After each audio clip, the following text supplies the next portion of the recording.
ഓം ശ്രീനാരായണ പരമഗുരവേ നമഃ. ഓം ശ്രീ ശാരദാംബികായേ നമഃ. ആത്മസഹോദരങ്ങൾക്ക് എൻ്റെ സ്നേഹ നമസ്കാരം. ശ്രീനാരായണ സന്ദേശം വനിതകളിൽ എങ്ങനെ സ്വാധീനിച്ചു എന്നതിനെക്കുറിച്ചുള്ള അറിവ് പങ്കുവയ്ക്കുന്നത് ML ഉഷാരാജ്. സാമൂഹ്യ പരിഷ്കാരങ്ങൾ നടപ്പിലാക്കാൻ ശ്രമിക്കുമ്പോൾ ആ പരിഷ്കാരങ്ങൾ യാഥാർത്ഥ്യമാകണമെങ്കിൽ അവയുടെ ആവശ്യകതയെപ്പറ്റി സ്ത്രീകൾ ബോധവതികളാണ്. അങ്ങനെയെങ്കിൽ ഒരൊറ്റ തലമുറ കൊണ്ട് പരിഷ്കാരം സാർവത്രികമാക്കാൻ കഴിയും. സ്ത്രീകൾ ഉദ്ബുദ്ധരല്ലെങ്കിൽ എത്ര തലമുറ കഴിഞ്ഞാലും പരിഷ്കാരം സമൂഹത്തിന്റെ മുകൾപ്പരപ്പിൽ മാത്രം പൊന്തിക്കിടക്കുകയുള്ളൂ. കാരണം പുതിയ തലമുറയുടെ സ്വഭാവം വാർത്തെടുക്കുന്നതിൽ ഏറ്റവും കൂടുതൽ സ്വാധീനം ചെലുത്താൻ കഴിയുന്നത് അമ്മയ്ക്ക് തന്നെയാണ്. തൊട്ടിലാട്ടുന്ന കൈകളാണ് ലോകം ഭരിക്കുന്നത് എന്ന ചൊല്ല് ഇന്നും അടിസ്ഥാനപരമായ സത്യം തന്നെയാണ്.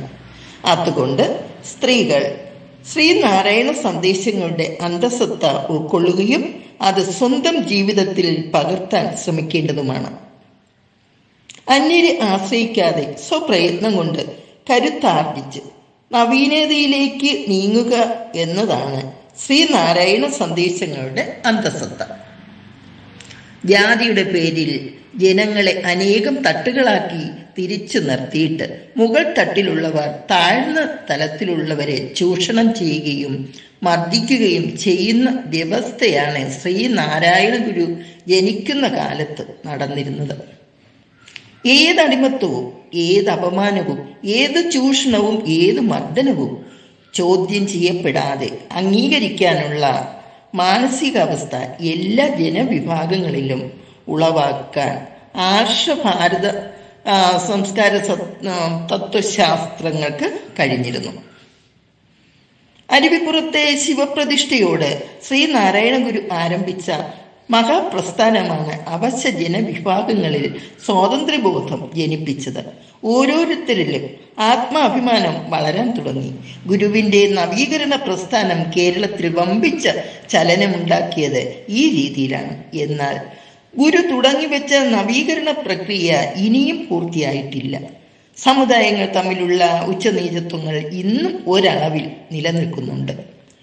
സമുദായങ്ങൾ തമ്മിൽ യഥാർത്ഥ സ്നേഹം പുലരണമെങ്കിൽ, സാഹോദര്യം വളരണമെങ്കിൽ അവയ്ക്കിടയിൽ ഉച്ചനീചത്വങ്ങൾ പാടില്ല.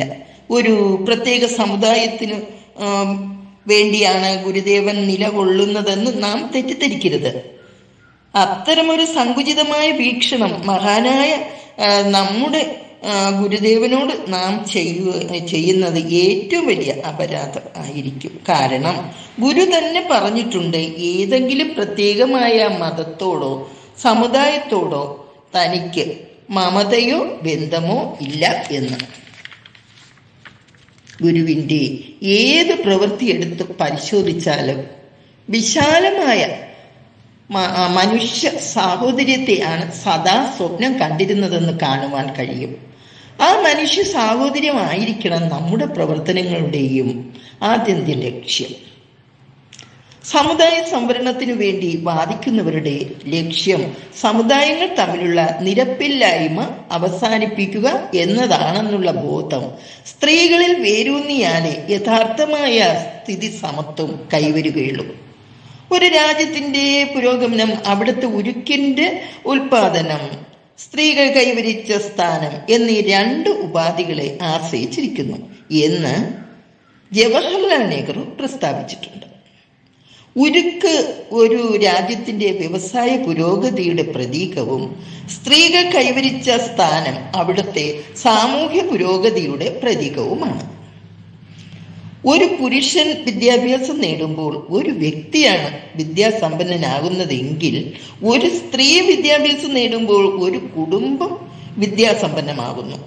നല്ല അമ്മയായിരിക്കാനും കുഞ്ഞുങ്ങളോടുള്ള കടമകൾ യഥാവിധി നിർവഹിക്കുന്നതിന് വികസിച്ചു വരുന്ന ചക്രവാളങ്ങളുമായി ഒരമ്മയ്ക്ക് പരിചയപ്പെടേണ്ടതുണ്ട്. അഭ്യസ്ത വിദ്യയാണെങ്കിൽ ഇത് പ്രയാസം കൂടാതെ സാധിക്കും.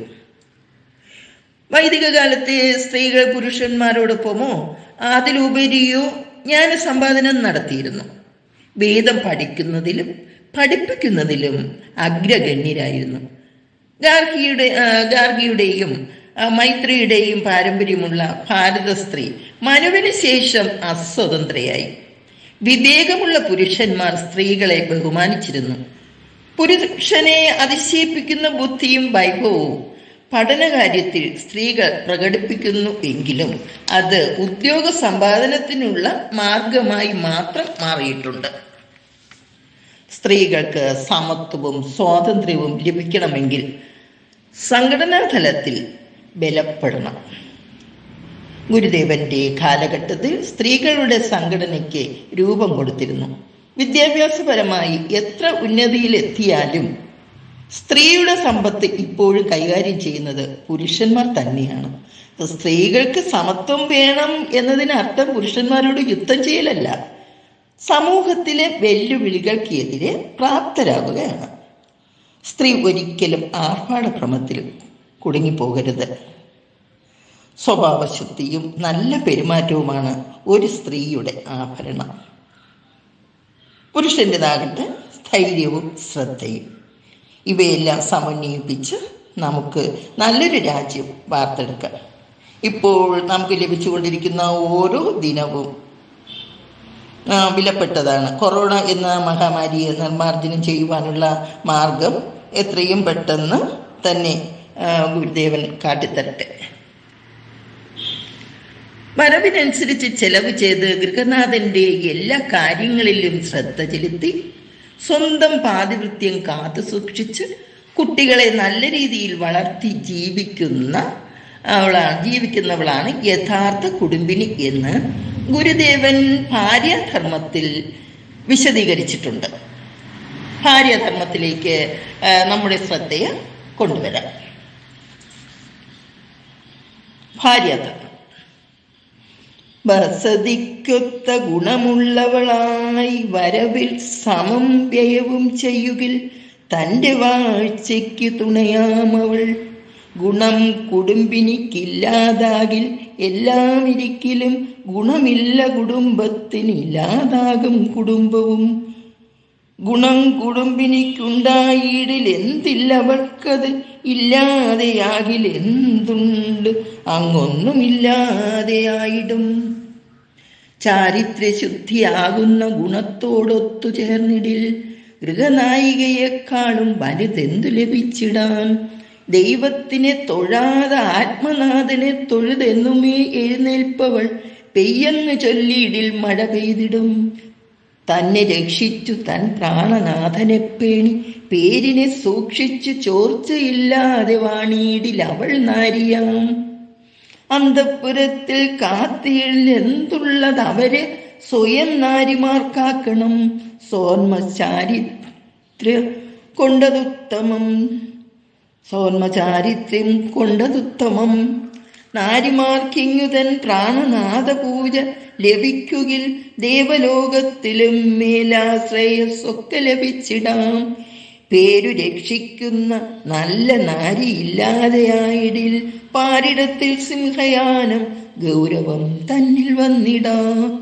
നാരീഗുണം ഗൃഹത്തിന് ഭൂരിമംഗളമായത് സാരനാം പുത്രൻ അതിന് നേരായൊരു വിഭൂഷണം. നന്ദി, നമസ്കാരം. ഗുരുദേവ ധർമ്മം ജയിക്കട്ടെ.